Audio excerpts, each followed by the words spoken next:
He's back. 3-3, let's go.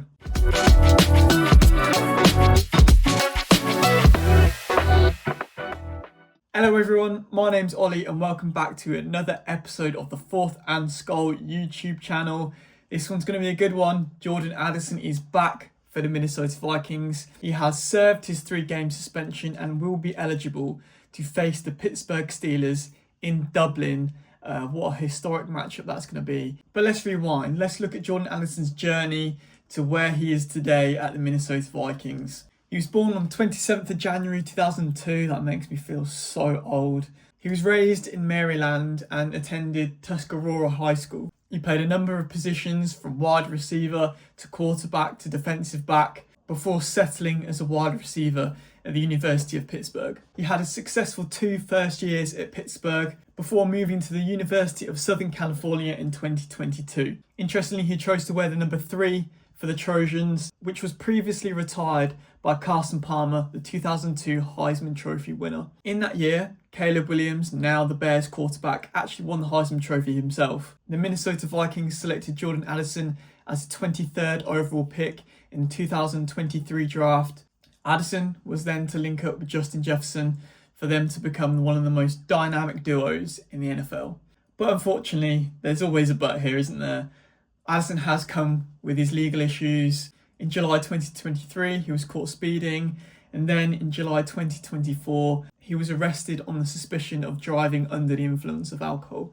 The NFL stepped in and suspended Addison for 3 games, hence his absence at the start of the 2025 season. Legal issues aside, he's had an impressive start to his NFL career. 911 yards and 10 touchdowns in his rookie season, followed up by 875 yards, 9 receiving touchdowns and 1 rushing touchdown in 2024. So, I hear you asking, where does 3-3 come from? Well, in 2024, Jordan Addison probably wasn't getting targeted as much as he should have done. Coming off the back of a 911-yard year, he was hoping to kick on a bit in 2024, and unfortunately that just didn't happen for him. He posted on his socials the number 3 jersey with the caption 3-3, which led to trade rumours. He later clarified that that was a phrase that he used in his days in Pittsburgh. But I think as Vikings fans, I think we all know where that was coming from. And from that point on, 3 was actually freed. So what makes Jordan Addison a great receiver in the NFL? Well, he's got impressive speed, acceleration and route running. He can get himself open deep and cut inside for shorter routes. He creates great separation and he's good under a contested catch. Touchdowns, again, is one of his main attributes. To have 20 touchdowns in the first 2 seasons is strong numbers. Let's take a look at that in comparison to, say, a Zay Flowers. Now, Zay Flowers was selected by the Baltimore Ravens at 22 overall, 1 before Jordan Addison. The receptions are slightly higher, the targets are slightly higher, the yardages, arguably, especially in 2024, are slightly higher. But look at the touchdown numbers. 9 touchdowns overall in 2023 and 2024 in comparison to Jordan Addison's 20. Let's take a look at another example, Jaxon Smith-Njigba. He was the 20th overall selection.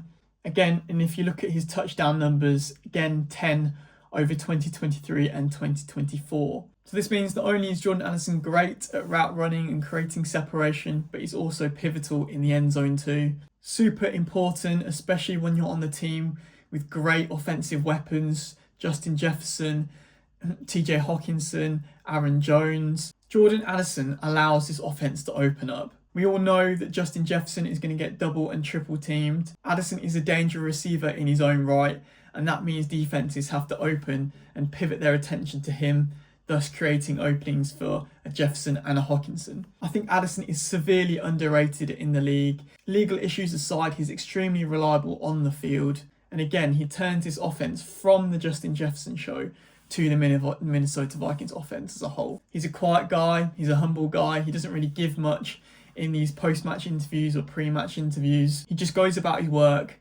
grinds, and gets the results. If you could perhaps have one criticism over Addison, it would potentially be his physicality. He's quite a smaller wide receiver. And when that comes to blocking, he might not be as effective as, say, a bigger wide receiver. But I think the Vikings do well with the tight end packages that they use, especially TJ Hawkinson and Josh Oliver, to open up that running game. Favourite play of Addison in the NFL? Well, I think it has to be against the 49ers, where he ripped the ball out of the DB's hands and run it into the end zone, realising that the play is never over until it's over, and essentially saving an interception from Kirk Cousins. That was one of the best games that the Vikings played that year, and without a Justin Jefferson too. So then, 3-3 is back. How do you think this is going to impact the Minnesota Vikings offense? What are your score predictions for Vikings versus Pittsburgh Steelers in Dublin this weekend? It should be a good one. I'm very excited. But thank you very much for watching and listening, and SKOL Vikes.